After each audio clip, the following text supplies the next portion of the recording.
Good evening and welcome to tonight's Globespan discussion program. My name is Rusat Ramgopal. I'll be moderating tonight's discussion. We're joined by Richard David, the Democratic Party district leader in Queens and former State Assembly nominee for the Democratic Party, Timothy Jonas, senior counsel in Guyana and leader of the new United Guyana Party, and Mr. Grant Lally, an attorney at law based in New York and former Republican candidate for United States Congress. Our discussion topic tonight will focus on New York and U.S. politics as it relates to the diaspora, Guyana, and the Caribbean. Our first question tonight will be in relation to the developing news about the detainment of two Guyanese fishing vessels by Venezuela. The Organization of American States, the OAS, today condemned the seizing of those vessels and referred it to an illegal detainment of the vessels by the Venezuelan dictatorship, and said that these vessels were clearly in Guyana's exclusive economic zone. So I will have our three panelists. Thank you, panelists, again for joining tonight, and thank you to the viewers for tuning in tonight. I will have the three panelists respond on their views on what are escalating tensions between Guyana and Venezuela. We'll start off with Mr. Jonas. Thank you.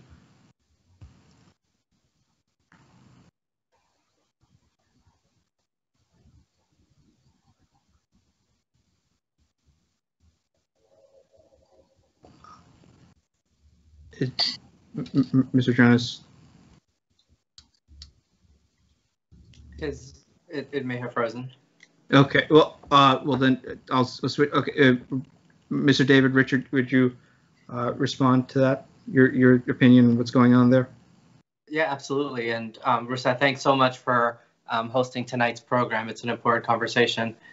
For a long time before this U.S. administration came into place, Venezuela has been destabilizing the countries that neighbor it. Every single neighboring country has been destabilized by Venezuela. And the latest actions are part of a series of actions that contribute to hostility. And it continues to prove the point that we need urgent change in Venezuela. And, you know, I'm happy that the U.S. president has now appointed, and it's been confirmed, a Secretary of State who I hope will continue to be an influence on Venezuela and to have change there. Thank you, and we will talk more about the change in administration, what that potentially means for Guyana and the region. But I'll have Mr. Jonas, and is he back on now? Can you hear me? I am hearing you. I'm sorry though, I missed your question. No worries. For some reason I lost my internet. Technical difficulties. But yeah, if you could respond your thoughts on the escalating tensions between Guyana and Venezuela. Well, since we're the small party in the neighborhood, I don't like to call them escalating tensions at all. I don't think we want to use that kind of language at all. We are in a happy position where, fortunately, Venezuela has been found by the ICJ to be subject to the jurisdiction of the ICJ, and therefore we can do things the nice civilized way, go to court, present our treaties, and ask the court to decide for us where the line of demarcation lies. In the meantime, there will be saber rattling, and there will be speeches. One of the concerns I have, and I have voiced it in another forum, is that when we just resort to soundbite without really informing our population, telling them what the background is, where the law lies, and why it is we think we're right.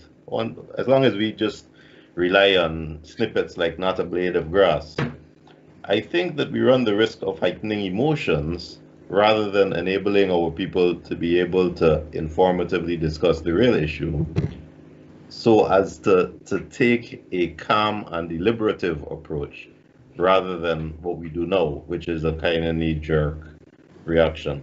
So I'm hoping that we see soon a more informative approach by our leaders, really educating the people, telling them about the treaty in the 1890s, telling them about how the Vienna Convention has changed things and why the ICJ has jurisdiction, and giving them the background that during the days of colonialism, how the treaty was entered, why the treaty is binding, and the context in which we are mounting our argument. I think if we do that, it will go a long way, first of all, to a rational discussion, both in Guyana and in this kind of forum, and also to reduce the emotive level, which really is dangerous and can lead to problems. Okay, well, I'll rephrase the question then for Mr. Lally. I'll take out escalating tensions.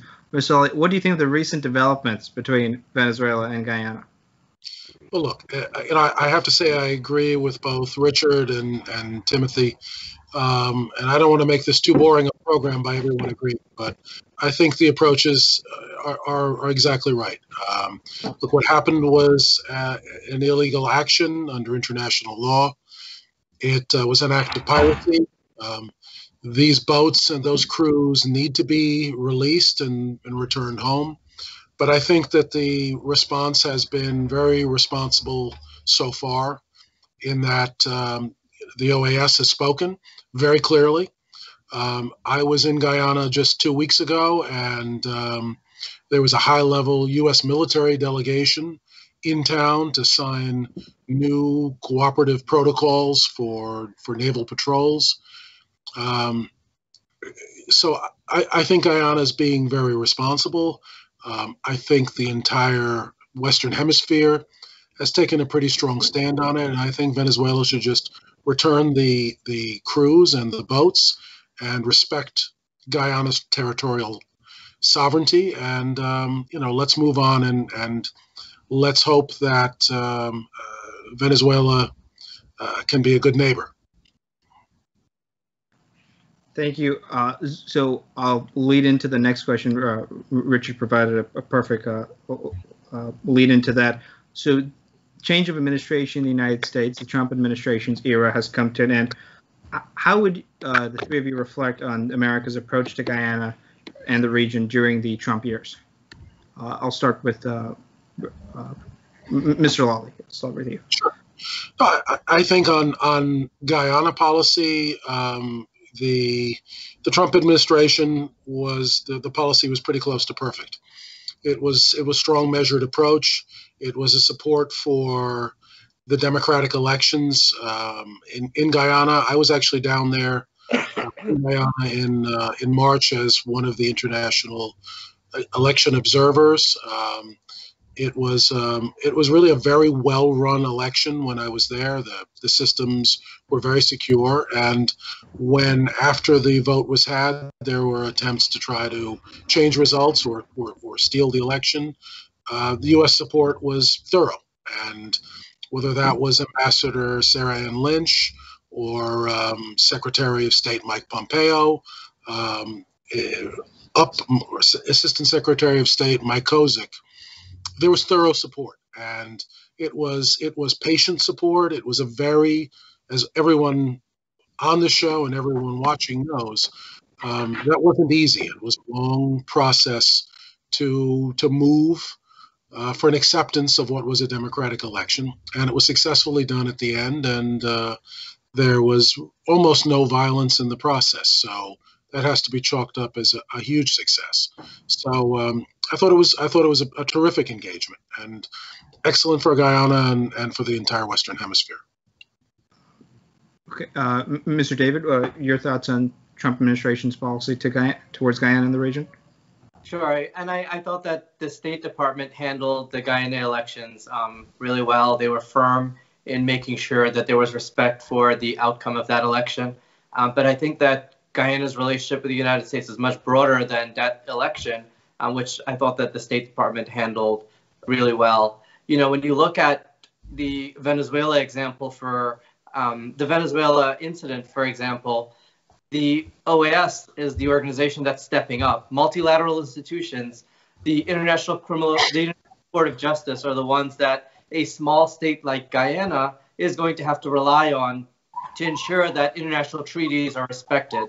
And the Trump administration went out of its way to delegitimize, to really weaken multilateral institutions like the ones that Guyana is not just relying on now, but has historically relied on. In addition to that, for family visas, the Guyanese community is the largest users of family visas to come to the United States. The Trump administration cracked down on that. And that was that I don't think was a good way to handle relations with Guyana at the time. And I hope that those policies get reversed under this administration. And so I think that it's saying it's a mixed bag, I think would be generous for the Trump administration. But I thought that the State Department handled the election well. Yeah. So I mean, I think you agree. Like, regardless of other Trump administration policies, how they handled the election in Guyana, you'd say they handled that particularly well. I was happy with how they handled that election. Yeah, and I'll just expand on that further, since you offered a leeway perfectly into my next question as well. I'll say the approach to Guyana that was done during the Trump administration era, there was increased interest in Guyana. Secretary of State Pompeo became the first American Secretary of State to visit Guyana. Do you think that the increased American interest in Guyana was limited to that administration, its interests? Say, for example, they had increased interest in Venezuela and their unique approach to Venezuela, or do you think that this is related, or do you think this will lead to a long-term American interest in Guyana that goes beyond one administration or another? There is increased foreign investment from American companies such as ExxonMobil. So do you think the policy is just one administration, or do you see this as a more long-term thing? And I'll ask Mr. Jonas that. I think that you might be connecting dots where you shouldn't. Pompeo did visit. He did that in the aftermath of an election that, as Grant pointed out, the Americans handled splendidly. They didn't have a difficult job in figuring out the right and the wrong of the elections.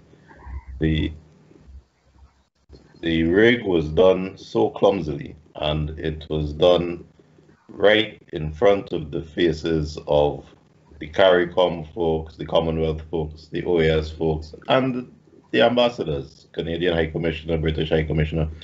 It was done right there. I mean, there was no guile. So, as the American ambassador herself had said in an interview with one of the local reporters, Mosley, I believe it was, this wasn't a situation where the State Department had to ask for information and go to sources and ask witnesses for their opinions and draw inferences. This was a situation where their representative sat down in a room, saw what happened, and reported back. There was no fact-finding, no need for fact-finding. So, I'm sorry to interrupt, but with all due respect, I mean, I think we're all in agreement over the Guyana elections, but the fact is that not everyone in U.S. politics thought the same way. You had two sitting Democrat members of Congress, Hakeem Jeffries and Yvette Clarke, condemn the Trump administration for what they called interference in the Guyana election, and Hakeem Jeffries even referred to it as regime change. I mean, we all know the facts about what went on in the Guyana elections, but the fact is that within U.S. politics, there were members of different political sides that didn't all see it the same way. Okay, I think you've identified two individuals who were lobbied and made statements, but I don't think that detracts from the fact that the representative of the government in Guyana, the representative of the U.S. government, was able, with her eyes, to see what happened and to report back. Everything else after that is noise. And as a result, the answer was easy, and their response was firm, calm, and consistent. And the temperature increased gradually, the pressure increased gradually, the more resistance they met, and the more the incumbent insisted on perpetrating the fraud, until the collapse happened, and it was handled very well. But I don't think that we should confuse that with some kind of long-term pre-existing policy, because I myself have difficulty pointing to any change in U.S. policy to Guyana, let's say 2015 to 2018. Before the elections, things were the same old. Exxon had found oil, yes. There was a renewed commercial interest. We saw a lot of investors coming in, not just from the States, from England, from Canada. So I don't think you can point to a change political policy towards Guyana. And the visit of the army folk and the state we're in the aftermath of the election.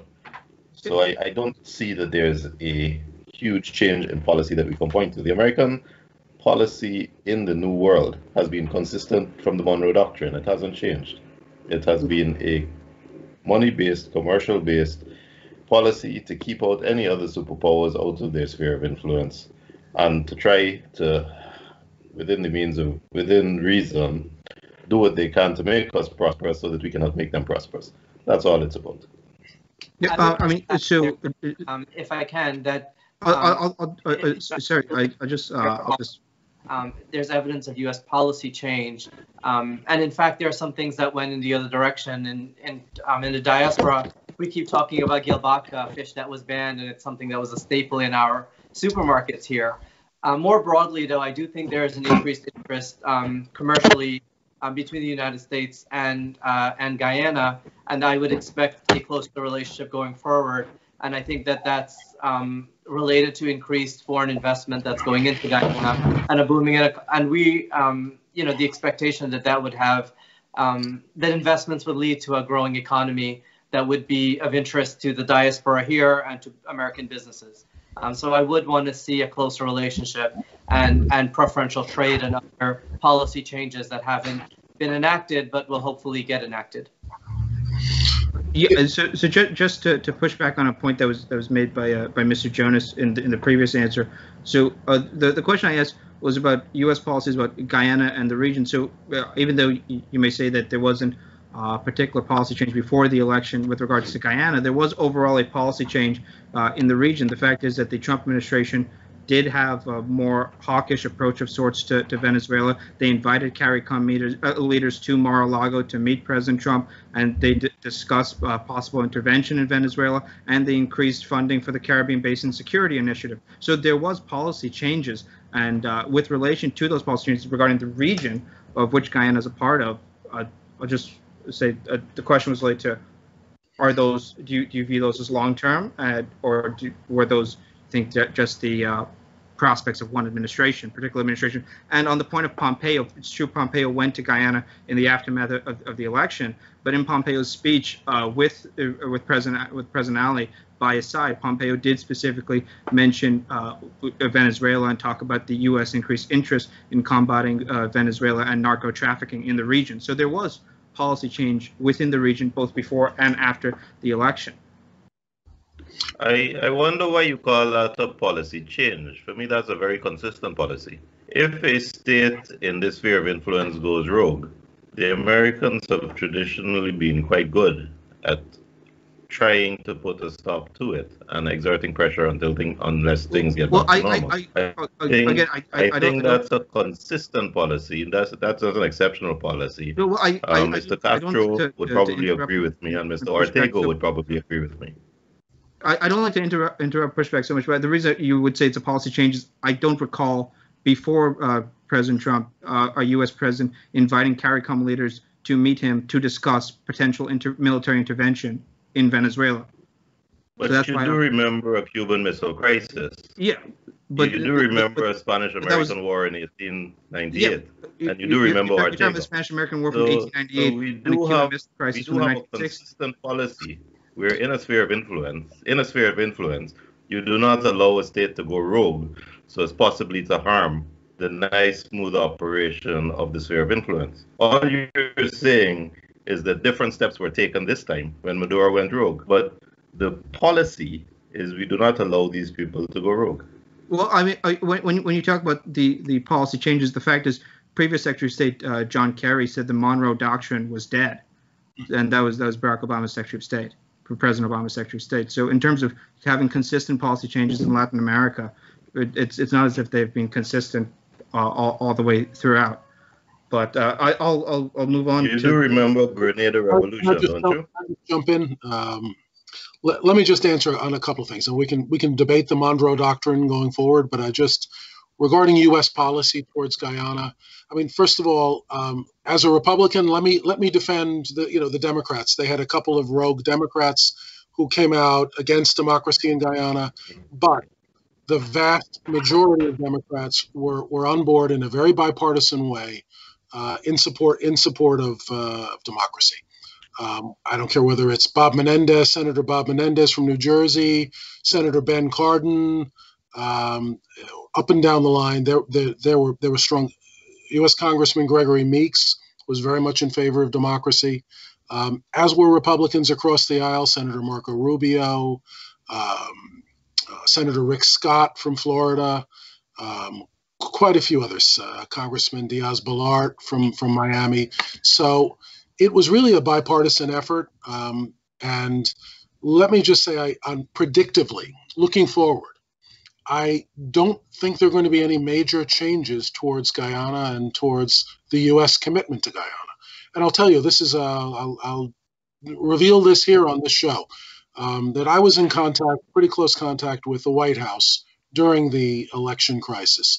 And one of the main concerns, and this is going to be every administration, is that there are hundreds of thousands, tens of thousands, if not hundreds of thousands, of U.S. citizens who live in Guyana who are Guyanese Americans.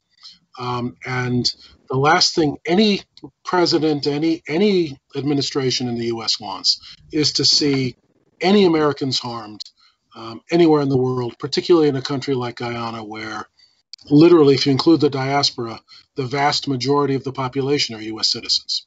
So it's a special connection because of that, and there are advantages and disadvantages when that happens, but it is a reality. Also, just one point, the personnel, Ambassador Sarah Ann Lynch, she is part of the Foreign Service of the United States. She is not a political appointee. She is staying on as ambassador to Guyana. Michael Kozik, who is the Assistant Secretary of State for the Western Hemisphere, he is a career Foreign Service official. He will be staying on, at least for the fairly near term. So those people who helped guide that process, they're not changing because there's a new administration in Washington. And I should also note, I don't believe, and I haven't heard anything from President Joe Biden or from his senior personnel, whether it's the National Security Advisor or his new Secretary of State, that they're going to undo or go back to a complete repeal of the Monroe Doctrine, and quite the opposite. President Biden's already spoken of looking to transition the Maduro regime out of power out of Venezuela, and has been a strong backer of the OAS resolution, which just came down today. So I think it's going to be a very traditional American approach. Well, for the record, I didn't say President. Can I didn't say that President Biden was against the Monroe Doctrine. I was referring to a statement by former Secretary of State Kerry when he was Secretary of State. Can I say I may have given the wrong impression? I was answering your question about a change in policy, and the point I was making is that policy has been consistent. But John McCain had said it, and I agree. He wasn't the first to say it. Democracy is a terrible system, but it's the best system we have. And I support any move in our sphere in the Western Hemisphere to ensure that our neighbors are democratic, that the democratic principles and institutions are maintained. Because that is what history has taught us, helps us to progress socially, to progress economically, and to interact in our global village. So I am a supporter of interventions which can be made to ensure democracy. And Maduro has undermined democracy in Venezuela. Americans are trying to do in Venezuela to restore democracy there. I think that when you look at the Venezuelan economy, you see the results of the undermining of democracy. We saw it. We've had that experience personally in Guyana. The basis, the premise of the policy in this Western Hemisphere changed after the collapse of the Soviet Union, when Gorbachev helped to bring Russia into the democratic fold as far as he was able. And instead of a policy to keep the wall where it was, the policy became more commercial driven, more financial driven, and more democratic driven. And I am a supporter of that. I hope it continues. I think it does well for everyone. Well, we'll move. I think we've exhausted that discussion point. So we'll move on to the next topic, which is slightly related in some ways. So the question I would ask is, based on what has occurred in the U.S. over the past 12 months, the U.S. is traditionally seen as a beacon of democracy, the global superpower. Based on what has happened in the U.S. over the past 12 months, whether it was the summer protests and riots after the death of George Floyd and the Black Lives Matter movement, or where you had pictures of American cities on fire and confrontations between law enforcement and protesters, and also the aftermath of the election where the results were challenged and you eventually had the riots at the Capitol. I think we all saw those images on television that day. Based on what has gone on in the U.S. over the past 12 months, Mr. Jones, would you say that the way Guyanese in Guyana view the U.S. has changed in any way? That's a difficult question. Well, I'm glad I got one difficult question there. Half of Guyana, the half that opposed what the ambassador was doing and opposed the terrible American intervention in saving our democracy, they crowed and they felt quite nice about it, and they said, Mr. Trump is getting his comeuppance. But I think even that half recognizes that the fact is that since 1781 or whenever it was that they won their war, yeah, the American system has demonstrated it is the best system of governance, and their institutions are strong. And you can only look with admiration at the fact that even though they had one wannabe despot, and you'll forgive my lack of diplomacy, the people around him had the individual integrity. The institutions were so strong that they resisted. I remember the Attorney General from California resigning and different officials resigning because they would not go along with this. And I was so impressed by that because it shows that even if the person at the top goes rogue, the institutions are strong and are bigger than any individual. And I think that is what needs to be preached. And that is what we have to aspire to as a country. That we have to ensure that our institutions, our judiciary, our elections commission, our parliament is strong, and that the individuals have the personal integrity and patriotism to put country above race and above party and get it right. We don't have that yet. That is what we need to learn from that. I'll rephrase the question slightly for those who are in the U.S., Mr. Lally and Mr. David. Are you worried that what's gone on in the U.S. Has damaged the image of the U.S. across the world? And I'll just reference the editorial board of the Financial Times was essentially saying that based on what's gone on in the U.S., if the U.S. were to lecture some other country in the world, they said China, but let's just say some other country in the world about human rights and democracy, would they listen at some point in the future, given what's gone on in the U.S. over the past 12 months? So I'll throw that question to you. Do you believe that there's been a lasting damage to our global image? Do you want me to answer that? Sorry. I'll have Mr. Lally first.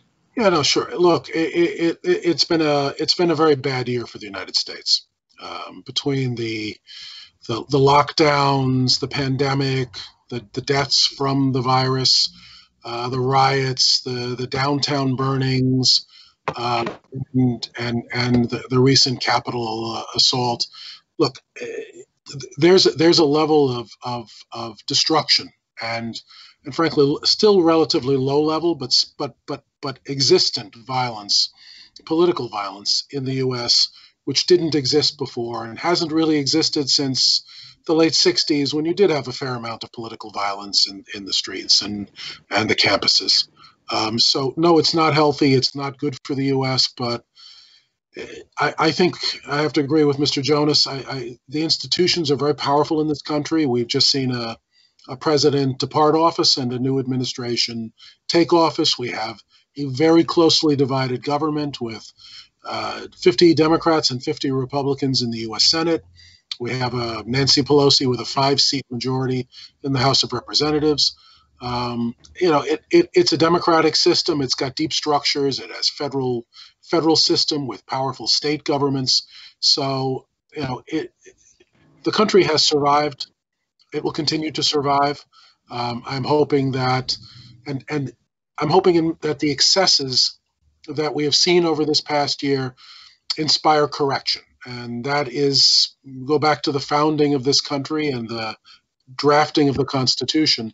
It was very much in those framers of the Constitution's minds to be able to deal with faction, often bitterly opposed faction, and channel their ambitions and their desires into socially useful purposes. So I'm hopeful. For the most part, this country has done that. It's gone crazy a few times with Prohibition and with the American Civil War, and it has had periods of heightened violence. But hopefully, we move beyond it, and good people prevail.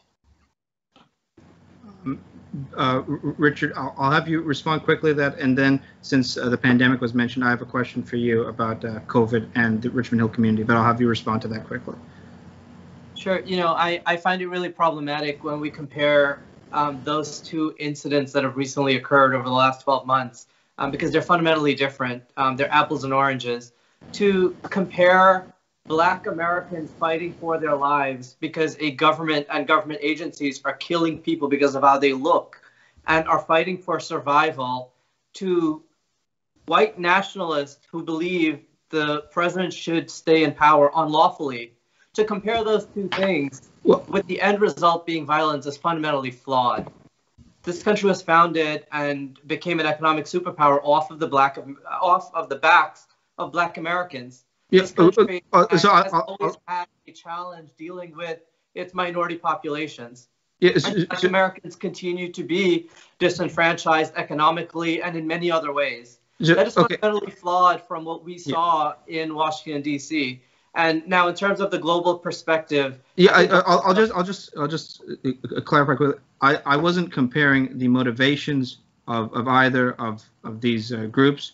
I was simply saying that these are things that have happened in the U.S. and they do have an impact on. I mentioned the death of George Floyd. I mean, obviously, the death of George Floyd, that 8 minutes 43-second video, everyone around the world saw the tragedy. So I'm not comparing the motivations between the two groups. I'm just saying that there were chaotic scenes across the country, both over the summer and also what happened at the Capitol that day. I mean, and we can debate the motivations of these groups, but the fact is that these were chaotic scenes, and we can talk about whether one side was just or not. But these were chaotic scenes. These images did go across the world. So the question was more about whether these chaotic scenes have hampered our image. So the question was not about the motivation of either group. Sure. No, and I didn't think you were comparing them. I'm saying that they're not similar because I think there's a common idea that because the end result led to violence, that they're one and the same. And I want to make the point that they're very fundamentally different because of where they come from. And I do think that they have had, they have damaged America's image in the world. But I think that the Trump administration has caused more damage to America's image in the world than both of those two incidents combined. And I'm looking forward to this administration, kind of like what happened after the Bush administration, a presidency that will go around the world rebuilding relationships. And so when countries like what we saw in Guyana after that election, when the United States attempts to interfere and uphold democratic elections, that it's done so with legitimacy, and it's done so from a place of our own history of fighting for democracy. I think that the Trump administration has damaged America's image in the world more than those two incidents combined. Okay, so we'll leave it at that, and we'll move on to the COVID discussion. So, Richard, you're a leader in the New York community. in Richmond Hill right now, the COVID positivity rate is 16.18%. That is much worse than when you compare to Queens overall. It's only 5.54%, and New York City in general is only 5.39%. So I'll just ask you, do you think that the local government in New York has stepped up enough for the Queens community? I mean, I know you and a lot of people in the community know people who have passed away. I saw about Ashmead Muhammad from Singh's Roti Shop who died recently. So there's so many people in this community have suffered from COVID. I just wanted your perspective on whether you believe local government is doing enough for our community. I'm a critic of the current government in New York City, our local government. The evidence is before us that our local government has failed us, and the Guyanese community is the fifth largest immigrant group in Queens and the second largest immigrant group in. I'm sorry, they're the fifth. It's second largest in Queens, fifth largest in New York. That's right. I had it in reverse, and the mayor and the city of New York has continued to let down this population. And the way that's played out, we knew about COVID in New York since March. We knew about it before, but it became widespread when we had the shutdown in March. They didn't open a testing site in Richmond Hill until around Thanksgiving, which is in November. Thousands of people had already died. Now they've rolled out a vaccination program across the city, and they've left out the two largest zip codes that have Guyanese residents. That also happens to have a 15 to 20% positivity rate. That also has among the highest death rate from the virus in the country. And so, yes, this administration has failed us.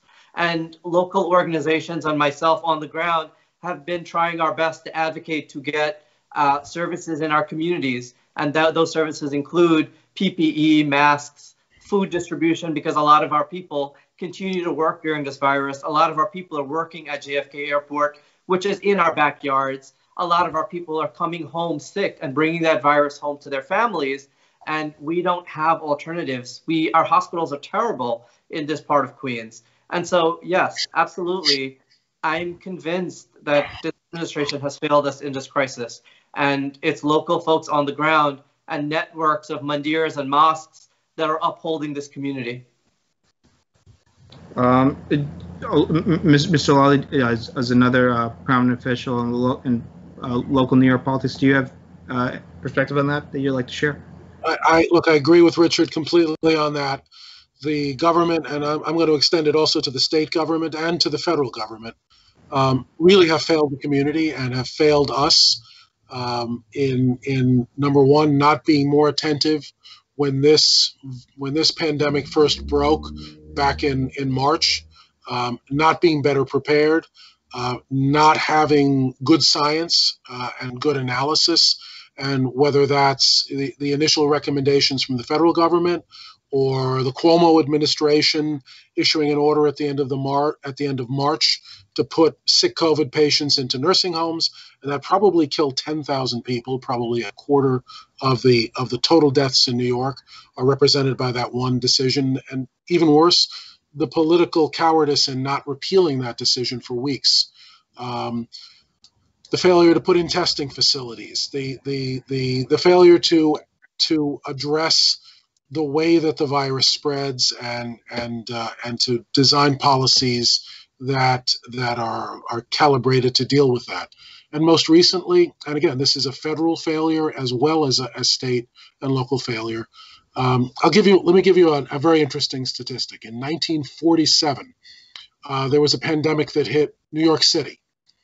In 28 days, then Mayor O'Dwyer presided over the vaccination of 6.2 million people in less than a month. And that was in 1947. There were no computers, no cell phones, no internet, but 6.2 million people, 90% plus of the population of the city were vaccinated. And it's a crime today that we have not done the same thing, because there are 3,000 to 4,000 people a day dying in this country right now. And had we treated the procurement and rollout of this vaccine and the administration here in this state with the same level of seriousness, we would be saving tens of thousands of lives of people who are going to die over the next month or 2 or 3 before we get the vaccination levels up. And it's a disgrace. It's really a disgrace. On the topic of vaccinations, I'll ask Mr. Jonas a question. Being in Guyana, I mean, there are criticisms over how countries like the U.S. and U.K. have handled their vaccine distribution, but the fact is that the developing world has been very left behind. If you look at what is the timeline for when they may possibly be getting the vaccines, just from a Guyanese perspective, how do you view this vaccine rollout? You're on mute. There's so much uncertainty, isn't there? It's inevitable that the third world will get theirs last. A lot of effort has been made, but I don't think that it's quite fair to blame the governments. I've seen that a lot of issues arose at the actual production level. So in the European Union, there have been a lot of complaints by Italy, by France, by Portugal about contracts signed by the manufacturers and not honored because the manufacturers have run into production difficulties just to meet the orders. I think Israel has done the best. Israel has gotten enough for nearly half of their population, I understand, and are going full steam ahead. Brazil imported some from China. I think China had claimed that they had a vaccine that was effective and didn't need to be refrigerated like the first batch that came out. So there's so much uncertainty swirling around that it's hard to direct blame at the administration. And I will say this, the administration has been making an effort. They've spoken about it to contract and to buy some vaccines. They have been coming in and they are prioritizing. I think that we will have to accept, first of all, we're blessed not to be as densely populated as you are. And because we live in the tropics, our situation hasn't become as rampantly dangerous as yours obviously is. They are concentrating on the elderly and on the sick, and I expect by the end of the year we will be over a hurdle. From what it sounds like, your problems are larger than ours, but inevitably the third world will get theirs last. Everyone gets their ice, and we'll get ours in the wintertime. So it's 7:43 now. There's supposed to be a 7:45 break. So I think now might be a good time to break rather than ask a new question. But before we do go to a break, I'd just like to say I know that there may be points where I interrupt a guest. I don't mean any disrespect. Even if it gets a little contentious, I have a lot of respect for all three of you. So thank you very much. And I think now should be a good time to take a little break. All From One Supplier is pleased to announce its online shipping for West Indian and American groceries. Order online at allfromonesupplier.com and with free shipping and deliveries to any part of the United States. Save time and energy to shop for all of your West Indian groceries from the safety of your home or office. We carry West Indian products like curry powders, meats and fish, dashing bush, pepper sauce, sodas, and your favorite snacks. All From One Supplier has it all. All From One Supplier fulfills and ships your order directly to you. So visit All From One Supplier today to start shopping, or call All From One Supplier at 718-551-3292 to handle all of your West Indian grocery needs. That's All From One Supplier, 718-551-3292. Free shipping, free deliveries, or curbside pickup from allfromonesupplier.com. Globespan 24/7 is serving the community for over 2 years. We hope that the programs have been of value to you as we continue to connect with the issues and politics that matter to you. Support Globespan 24/7 initiatives by logging on to globespan247.com. Click on Globespan 24/7 talk shows and make a contribution. Your contribution will help to build a better platform for the communities. On Globespan 24/7, you can also download the player for Roku TVs, Samsung TVs, and Android TV boxes. You could also download the Globespan 24/7 channel on your Android mobile phone. support Globespan 24/7, and also support the companies that support Globespan, such as Travelspan and allfromOneSupplier.com.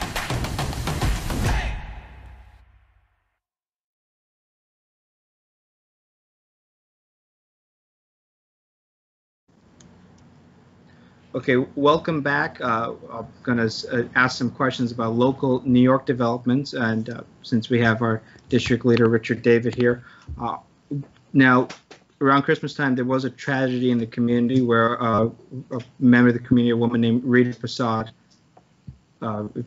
she was killed, quite frankly, and it has really struck a chord among the community. I know there's been a lot of activism about it. I know that my friend Richard David has been doing work on that. So I'd just like if you could give some background information about that case to some of the viewers and updates on what's going on with that. Give you some time now. Sure. Because of the pandemic and everyone being home, we saw the most violent year on the roads in New York City. And a lot of Guyanese in New York are also car drivers. Not everyone in New York has a car, but a lot of Guyanese have cars. And it's resulted in a lot of us dying more than other people. And in this particular case, it's 7 o'clock. Rita Prasad is getting dressed and she calls an Uber and she's going to an event. And a few blocks from her house, a Lamborghini, and so this is a very expensive car, is going very fast. It's going so fast when it hit her Uber, they both end up on the sidewalk of a church. And she's rushed to Jamaica Hospital and she passes away. The Lamborghini, the driver escapes on foot, and the passenger in the Lamborghini is taken to the hospital.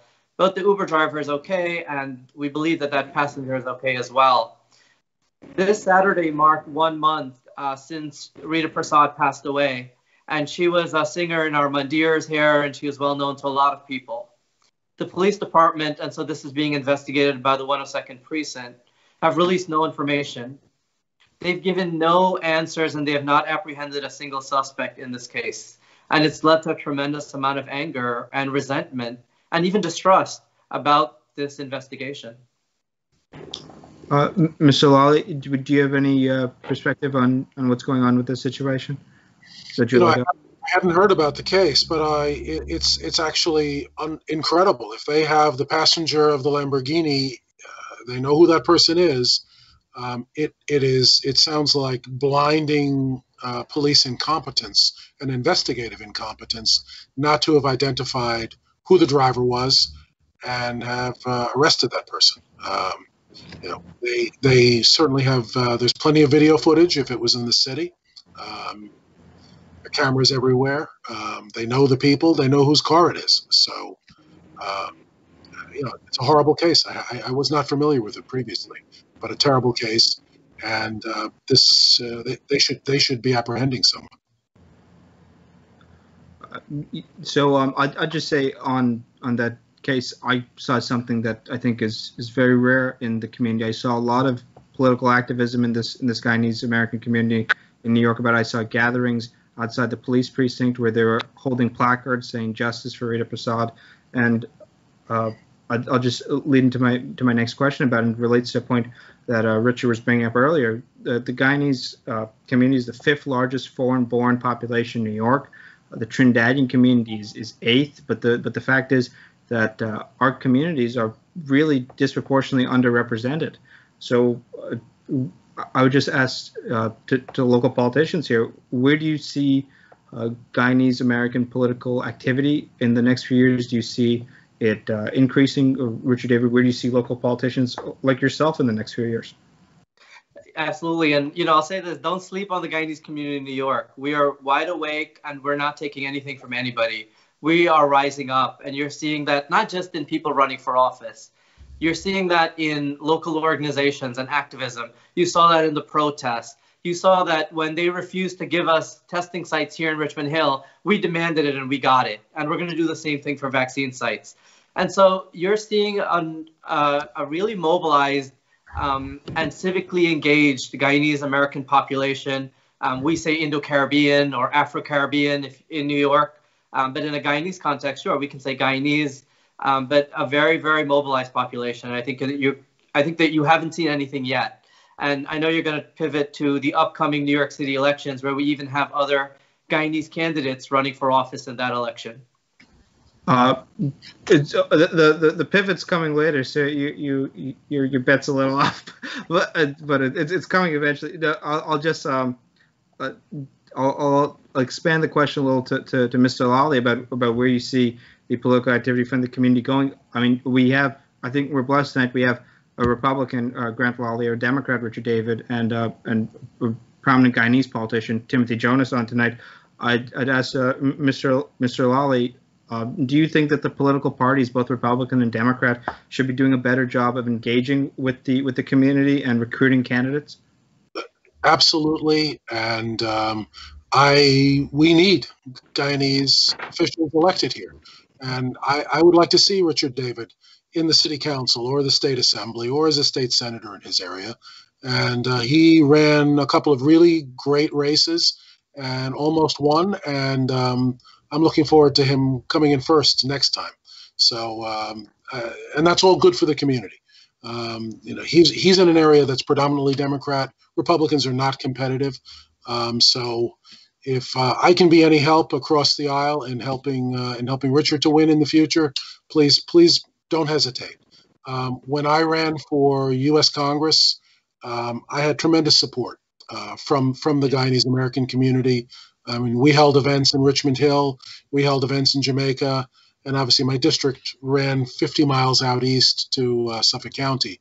But they're Guyanese, and one of the phenomena that I do see, and Richard, I'm sure you see it too, is Little Guyana on Liberty Avenue is becoming a little less Guyanese every year, and there are other immigrant groups coming in, and a lot of the Guyanese who are in Queens are now moving out to Long Island. And my family, which is Guyanese, I can't tell you how many of my wife's first cousins, and she has 75 first cousins from the Berbice. I can't tell you how many of them have now made that journey east across the city line to be out here on Long Island. And Richard, it might horrify you, but when people move east, they begin to become more Republican. So so that's, it might change the trend. But it's a phenomenon, and we have a lot of folks from diverse communities now running out on Long Island as well as the city. But no, absolutely, we need to see representation and more representation. We need to have folks elected and speaking for the community. So I agree completely with that. Grant, I'll just say quickly, first of all, say hello to Deborah for me, your wife. And we just got the intersection of Lefferts and Liberty renamed Little Guyana. We're going to do the unveiling ceremony in a couple of weeks, maybe post-COVID.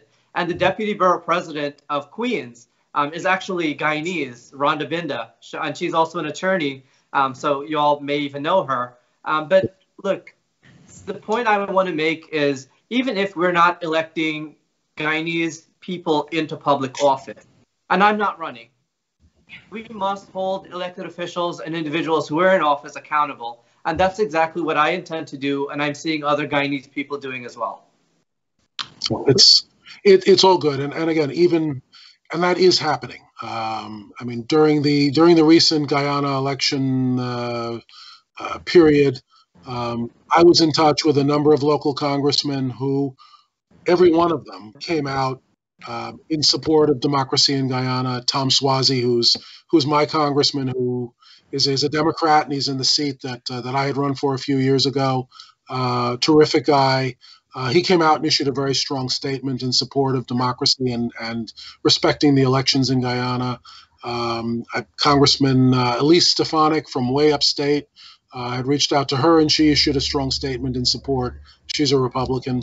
So, yeah, as the community reaches out and makes an effort and gets our officials to pay attention, it's going to make a difference.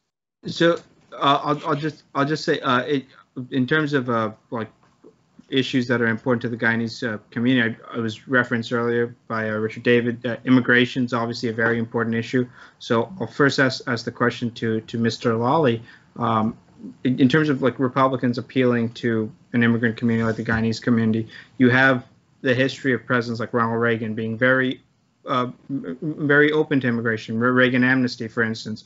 But then you have the recent history of, for example, President Trump, who was not he didn't do too well in terms of the vote total among the Guyanese community, but in terms of that impression, working as a Republican running, how do you think a Republican should balance the issue of immigration, and especially when the debate now, I think Joe Biden is proposing an amnesty, and you have some Republicans opposing it, such as even Marco Rubio, who was doing immigration reform just a few years ago?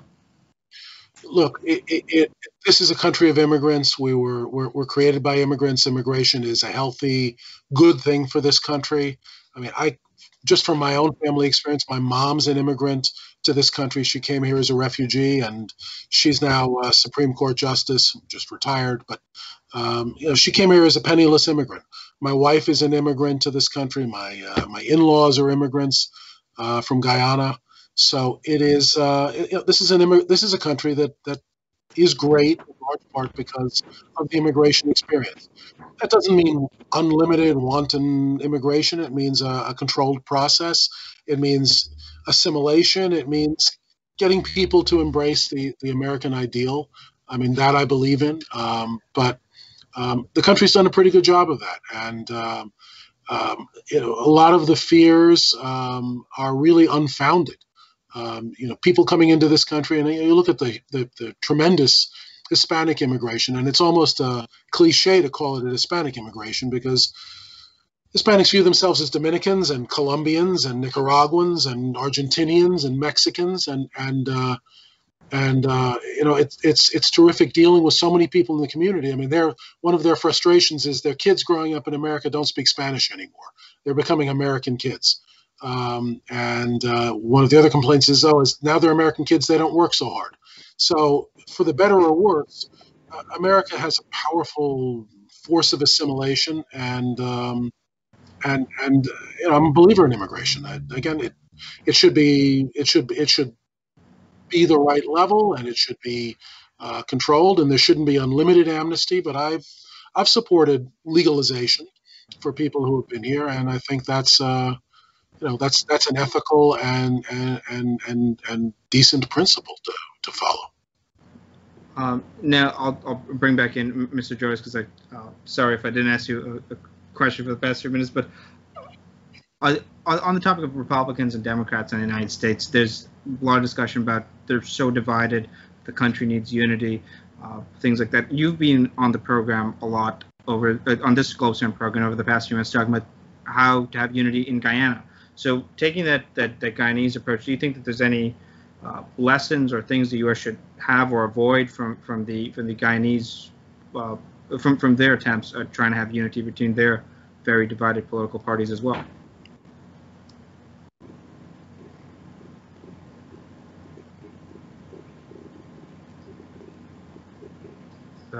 Mr. Jonas?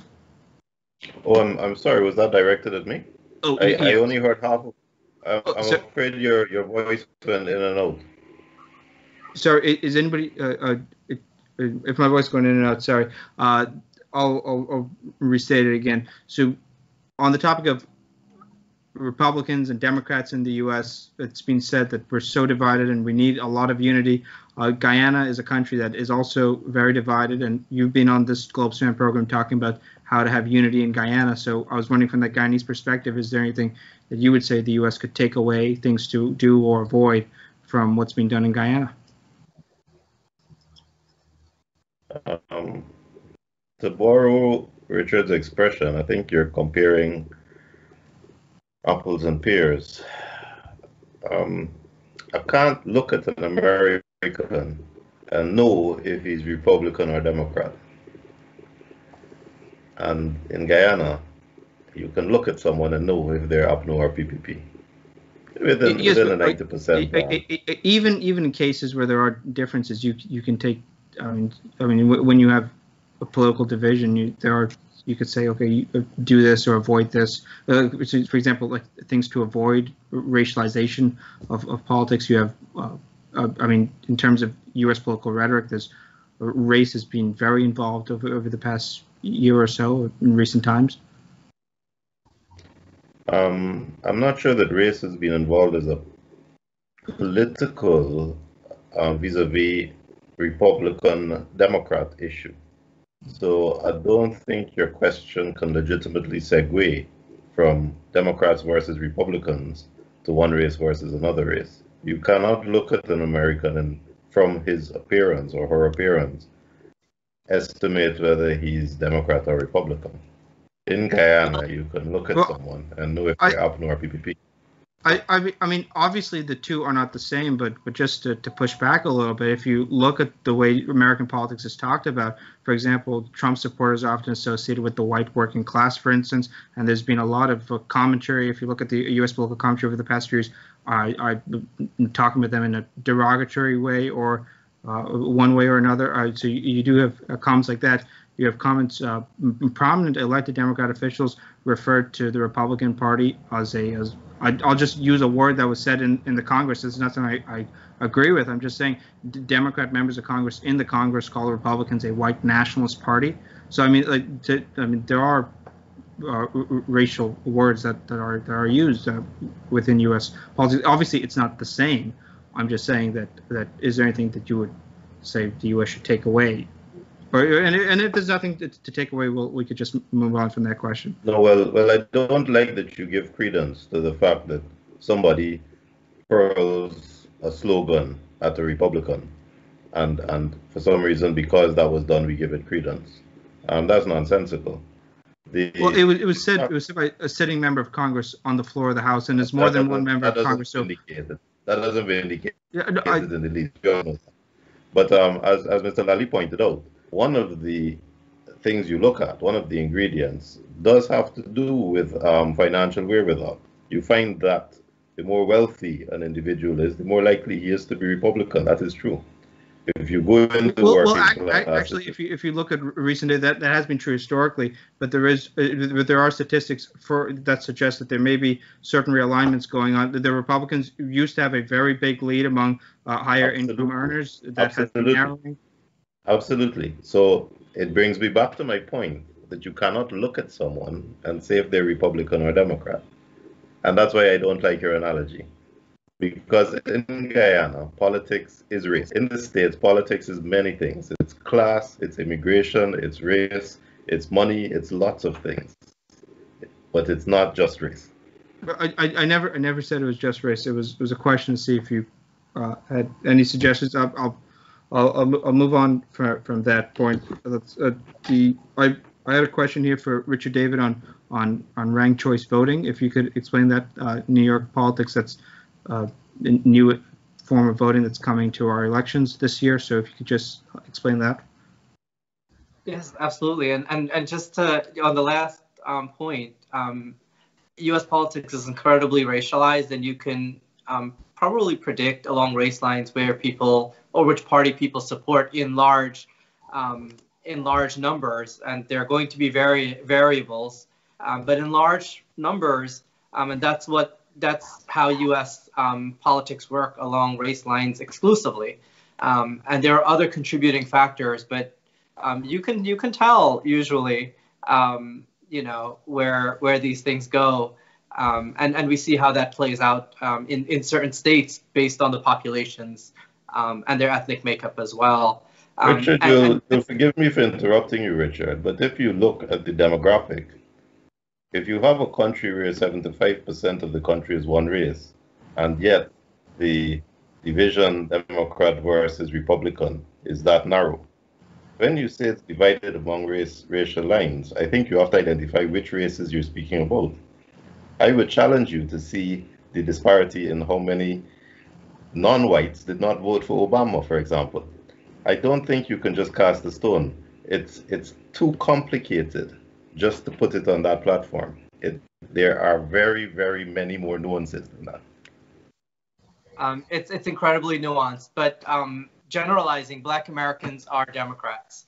and they're 13 to 15% of the population nationally, and they represent, in some states, significant swing voters, and that's what gave this president the win. Yeah, but we're going to see a lot of that play out in the New York City elections this year. We have just come up with this brand new way of voting, where you don't just, when you go to the poll site, you don't just pick one candidate as your winner. You go in and you actually pick 5 candidates. And so every single New York City elections going forward, for mayor, city council, comptroller, public advocate, you're going to go into the poll site and you're saying, I want my first choice to be Richard David, right? You always want Richard David as your first choice. And then you want Mr. Jonas as your second choice, because if Richard David doesn't win, I want Mr. Jonas to be the mayor of New York City as my second choice. And if Mr. Jonas doesn't win, I want Mr. Lally to be number 3. And you rank all the way down to 5. If there are more than 5 candidates, then you don't go beyond 5. But this ranked choice voting method, it's brand new. We're trying it out for the first time, and it'll have a major impact on how candidates are running their elections and how we vote in this process. If I could jump in, I'm actually quite familiar with the process. It's in other countries, it's called single transferable vote, STV. It's how they elect virtually every office in the Republic of Ireland. And I've been over there for quite a few elections and know quite a few members of their Dáil, their parliament. It often works in very unpredictable ways. Richard David might be leading the polls on election day, but as they eliminate voters from the bottom of the pile, Timothy Jonas, who was a pretty distant second, might catch up and pass him. So in many ways, it's a very counterintuitive process. And I do worry in New York City, which is really a one-party town, what the effect is going to be, because having a Democratic Party label next to your name will give every candidate a tremendous leg up initially. So Republicans are non-competitive in New York, unless it's an extreme situation where you've had widespread crime or collapse. Republicans are non-competitive. Whomever the Republican nominee for mayor this year is going to be is not going to be competitive. So the interesting thing is still going to be who wins the Democratic primary, because that person will have a massive leg up. And only in a few places will the Working Families Socialist Party be competitive. But I can tell you who's going to win the city council in the end, and that's going to be the Democratic Party. And who will be the next mayor will be the Democratic nominee. So, I agree with that. And I would just add, in New York City, the conversation is not so much Democrat and Republican. It's wings of the Democratic Party between centrists and progressives. And that's the conversation that we're having in New York City. So I have some further questions on that just now, but I mean, since the point was made between like back and forth between Mr. Jonas and Mr. David, I just wanted to look back at something. There was, talk about racialization of American politics. Mr. Jonas asked the question, if you look back at the statistics for the Obama election, is what he said. On the topic of whether you could look at a person's race, and obviously you don't want to judge a person by their color, but if you look at the racialization of the voting in that election, in Barack Obama's election, African Americans went for Barack Obama 95-4. So 95% of African Americans voted for Barack Obama. Obviously, the 4% did not. But just like in Guyana, when you want to say, if you look at a person, you can tell how they're going to vote. Correct me if I'm wrong, wasn't Sam Hines, an Afro-Guyanese, technically president from the PVP party? Yeah, I think you're wrong. Sam Hines was not the president at one point, technically speaking. Don't be disingenuous. As you know, each of the parties nominates as their prime ministerial candidate a person of the other ethnicity. But just like how you always, just like how you have a 4% Republican African American vote, you will have a certain minority sector of a certain race that vote one way or another. Or the president dies, and the prime minister becomes president. I don't think you want to give a party kudos for that. I'm not giving a party kudos, but I'm saying in terms of the simplification that you look at one's race and are they going to be. Well, then let's use Moses Nagamutu. I think he acted as president for a little while, didn't he? Well, I mean, in terms of if you look at the list of presidents of Guyana, Sam Hines is on the list. He's recognized as a president. So that's why I use his name. But I mean, the reason for that is that the president died when he was prime minister, so he became substantive president. Come on, don't let's get ridiculous. Yes, but you said that if you look at somebody, so if President Granger had died, Prime Minister Nagamutu would have been substantive president. We know what our trajectories are. We know what we do. Why are we pretending otherwise? Because I'm not going to go down that road. I'm sorry. You said to look at the non-white for the Obama race, and in that race it's 95-4. So I mean, if you're going to say that, I mean, you can't have. I think the point that I was making to Mr. David, and I think Mr. David got the point, is that if you are going to look at the demographics and how they vote, we may be more guilty than the other guys. Yeah, well, I mean, I'll just say clearly. The Hispanics, the African Americans, they are more easily identifiable.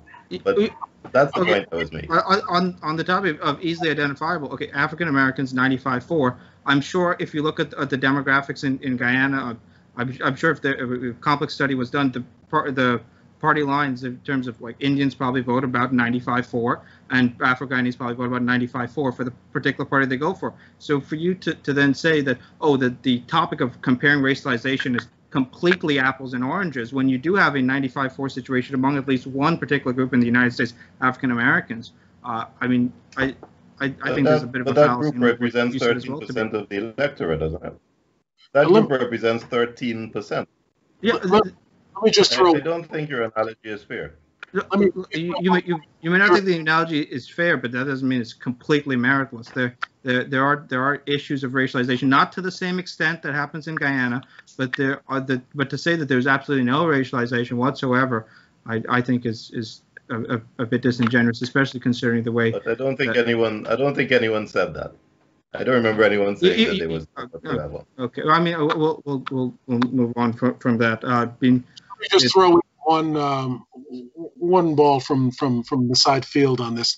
And look, we're in New York here, which is an ethnic patchwork of people from many different parts of the world, and people are going to support, often, usually not always, but often support people from their community. In overwhelming numbers. I mean, I ran on the North Shore of Long Island, which is an overwhelmingly white district, and I didn't win it as a Republican, in large part because different ethnic subsegments voted different ways, and it's a fascinating way that different folks will vote differently based on ethnic identification. And I ran against my opponent was Steve Israel. A gentleman. He was the very powerful head of the Democratic Congressional Campaign Committee when I ran. But his last name is Israel. And among the Jewish community, he was pulling votes of 80% and up, ironically, except for the Persian Jewish community, who, for different historical reasons, vote Republican in New York, where I carried about 80% of the vote. And you went into certain Irish American neighborhoods, and Lally is originally an Irish name, and I was pulling 60 or 70% of the vote. So, ethnic identification and ethnic voting, and it's a reality. It's a reality globally. But look, I think part of our goal and part of what our ideal is that we move beyond that, and that we try to serve all communities and recognize that people will vote certain ways because of ethnic preferences. But, when elected, try to serve all the people. That's all. It's actually also the law. So New York, after the census and the country, we begin to draw political lines. And that's how you come up with your political boundaries. The single greatest criteria when you're drawing a political boundary is race, and that's law. That's not just, let's let's rule in a respective way and include everyone. The law dictates that race is the governing criteria when you're drawing political lines. Well, I'll just say, I mean, you're not supposed to do racial gerrymandering. You're allowed to do political, partisan gerrymandering, and I mean, as a result of the fact that certain demographic groups go along a certain line, partisan gerrymandering often looks very similar to how a racially gerrymandered map would look, but racial gerrymandering is not supposed to be. That's technically partisan. Actually, let me just correct on that, because under the Voting Rights Act, you are supposed to. But I mean, it was going. Like, I mean, in terms of the topic of gerrymandering, you're not supposed to racially gerrymander, but you could do partisan gerrymandering. Actually, I'll disagree, because you are required to create what are called majority districts for certain designated minorities. So that is why Alcee Hastings, who is an African-American congressman from Florida, has a district that runs 200 miles long and looks like a string of misshapen pearls that run along the railroad tracks.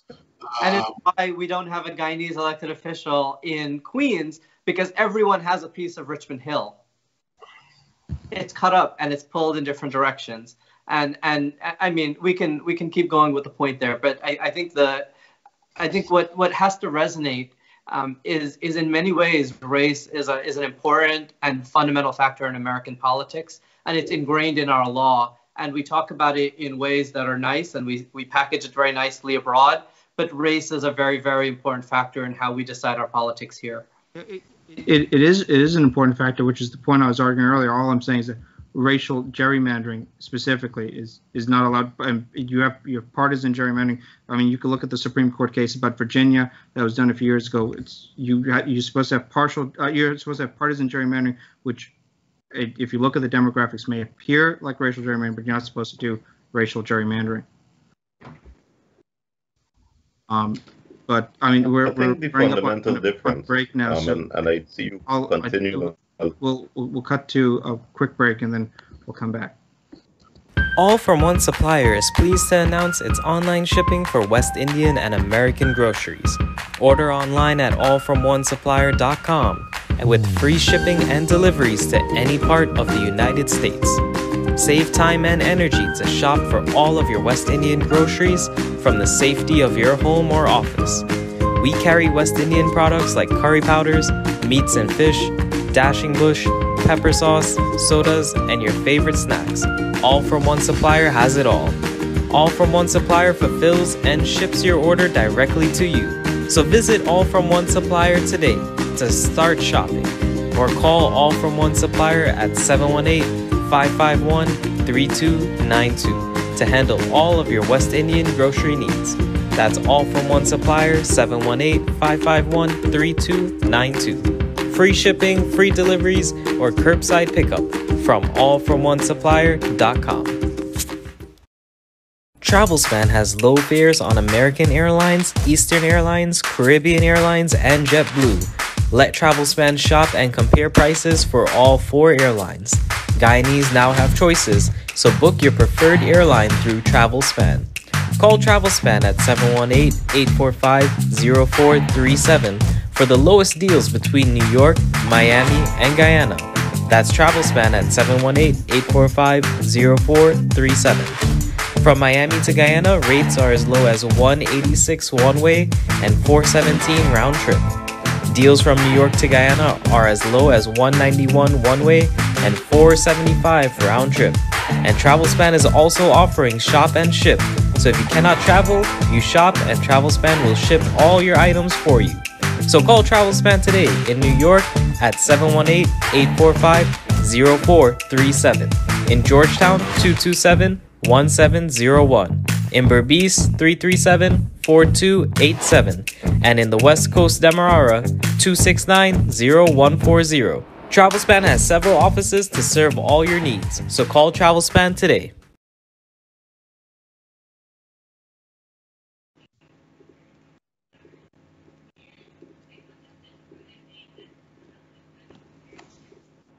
Mr. Ramgopal, I believe you're muted. Sorry, yeah. So it's 8:20 now.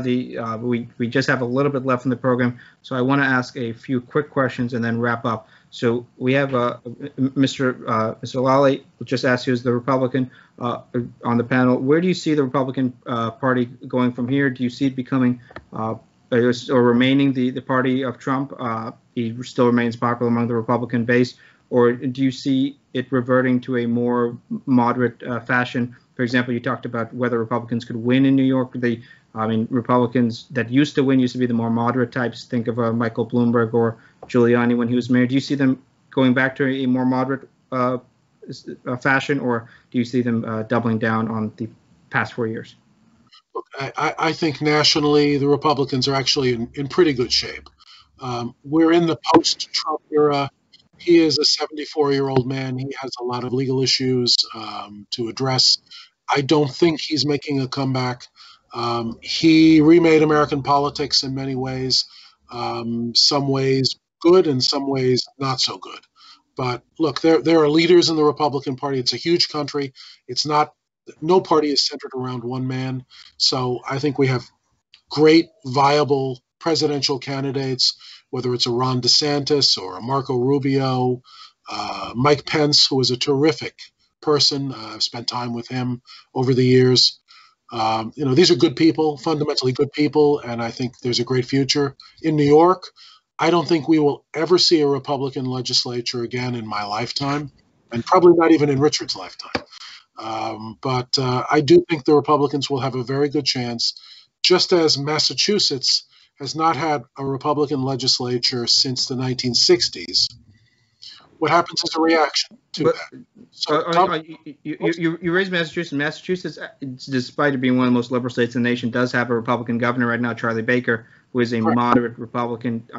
Do you see the New York Republicans reverting to a more moderate sense and maybe being electable again?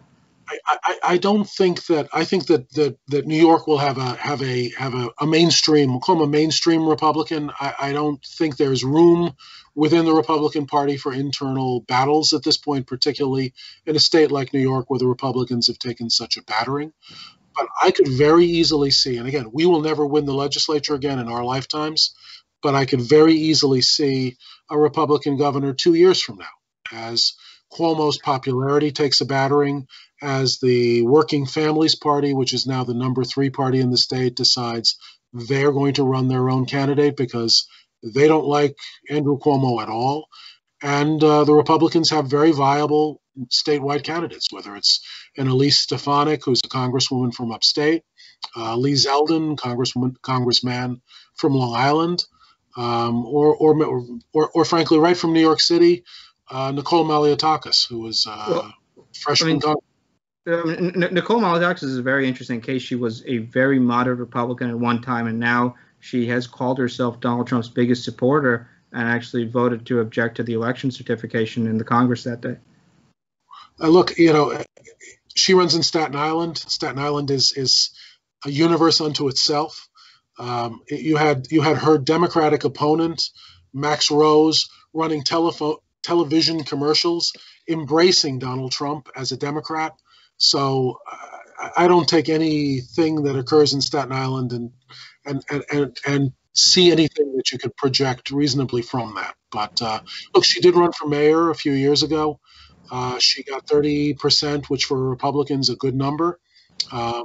If you get 30% as a Republican running statewide, you win. If you get a 30% of the vote out of New York City and win the rest of the state, as Republicans usually do, you win. We haven't had a candidate running for governor or statewide who gets those kinds of numbers. So I think we have an excellent chance statewide in the gubernatorial race. Richard David, I'll ask you as a Democrat on the panel. You said just now about the factions in the Democrat Party. You have a more centrist wing, such as, for example, Joe Biden ran as a moderate. He's been a moderate for many years. And you do have a more, whatever word you want to use, progressive or Democratic socialist wing. Bernie Sanders, Alexandria Ocasio-Cortez. Ocasio-Cortez, the New York Democrats, they've elected a few more like her to the Congress, Mondaire Jones, Richie Torres, et cetera, in the past cycle. Where do you see the New York Democratic Party going? Do you see it going further towards the progressive Democrat socialist wing, or do you see it being a moderate party? Say, for example, Andrew Cuomo was often seen as a moderate Democrat. So I think that there are two ways to look at that question. If you're talking about New York looking in at itself and how we elect our leaders, I think that you're going to see more left-leaning policies, very progressive policies, and elected officials who are actually leaning in that direction. I think if you look externally about who we're sending to DC and the Democratic Party as a whole within the country, I don't know that there's an appetite for that. I think that people want responsible Democrats who are looking and talking about things like property taxes, looking at public safety, talking about how we improve access to healthcare. I think that there's a break between the different sides of the Democratic Party when we look nationally. And I think that it's accentuated even further. You see the gap being much larger when you look in New York City and potentially New York State. Just on that point, one of the more interesting things I found about the 2020 election, it was a Democrat victory, but the Republicans did try to hammer home this message about socialism. It worked, for example, with Cubans in Florida, but it was a very limited message. Do you see Republicans try to portray Democrats as socialists, as something as a Democrat leader dealing with immigrant communities? Is that something that would concern you at all?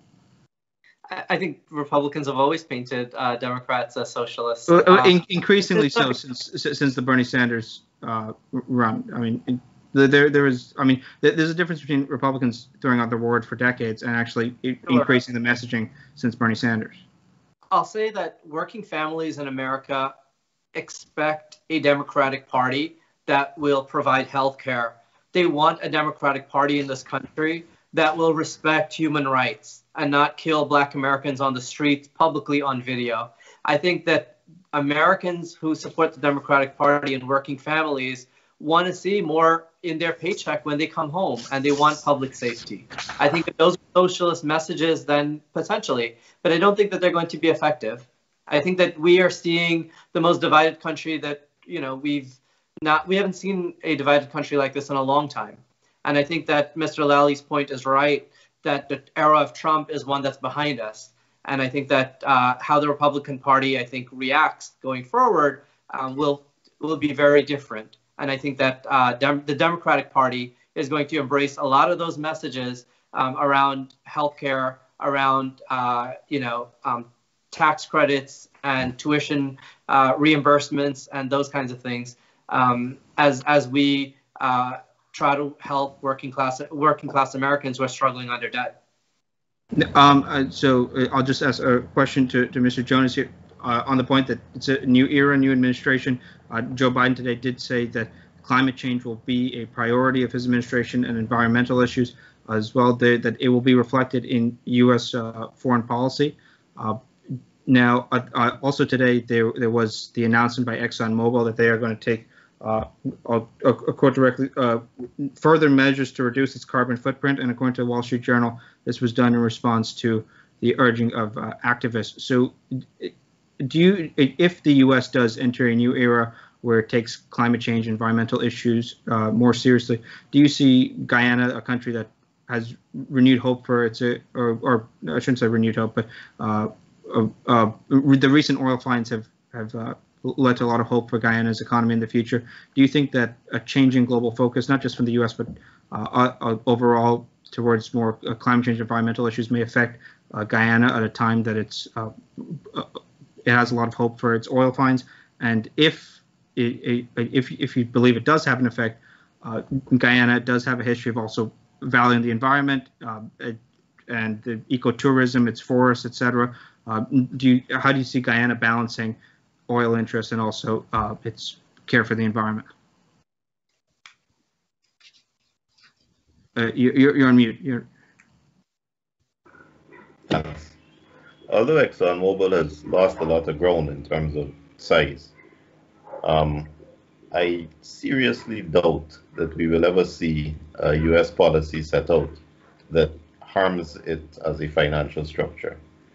It is way too influential, way too large, way too important. Now, at the other end of the spectrum, in Guyana, we have no means of policing ExxonMobil's operations. So we signed a poor contract. Our contract does not even place responsibility for oil mishaps, for oil spills on Exxon. It places responsibility on our local CDC, which has absolutely no means of doing anything about an Exxon Valdez type spill. So in terms of the agreement with Exxon, there is no responsibility placed at Exxon. It all comes back to the Guyana government. In terms of the environmental impact, we have no means of policing it. I personally would love to see at an international level a treaty, an agreement put out that monitors those things in a way that I know the Guyana government can't. We simply do not have the wherewithal to be out there policing with the canoes that our Coast Guard have. So I would love to see an international system that controls the pollution output, controls the flaring, controls the responsibility and liability for oil spills, for that kind of disaster, for any accident. And I think it can only be good for us. The impact on our economy of an oil discovery is so large, is so immense and transformative that the small changes that would be made in regulation, it wouldn't be noticed. I would love to see that kind of change. The environment is the most important. Well, on that note, I'm happy to say that Mr. Jonas liked a question of mine, but I think that we're at 8:32 right now. We're supposed to be wrapping up around now. I'll just say thank you to our three panelists for being on tonight. I really appreciate you joining, and I'm not sure exactly about the specific time for wrapping this up, but I'll just say if you guys want to make some closing remarks right now, briefly. Thank you. Also, Mr. Jonas, and then Mr. David, and then Mr. Lally.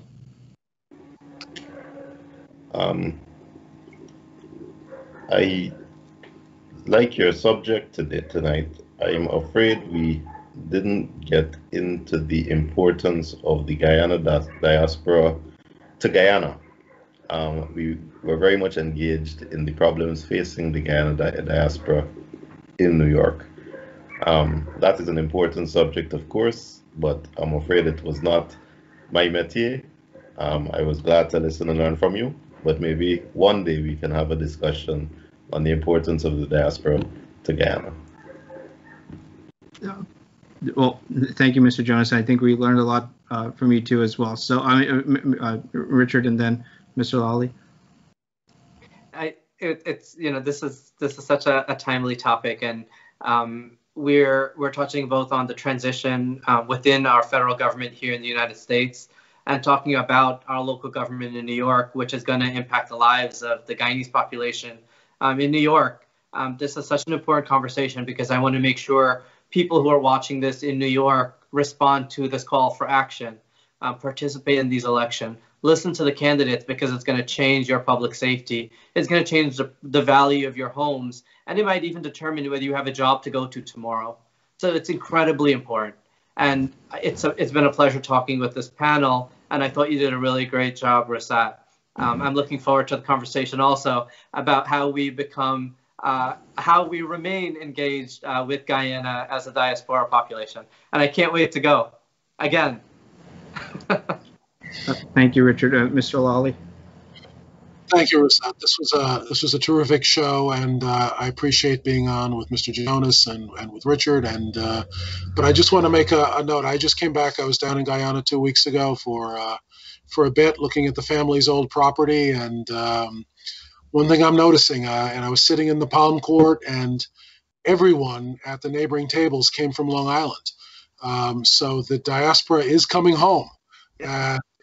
With New York in such desperate straits, it is, I have to say, it was so welcoming and refreshing, and it felt healthy to be in Guyana in the sun and with people talking about doing great things. That's probably a topic for a future show, but Mr. Jonas, I think you're onto something there. So thank you. Well, thank you all once again. Thanks to Globespan for the opportunity of hosting tonight, and thank you to the viewers for tuning in. I hope you enjoyed the program, and I hope you all have a good night. Thank you very much. Good night.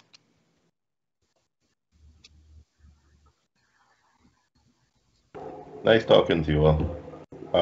Grant, next time you're in Guyana, please look me up. We could have a drink.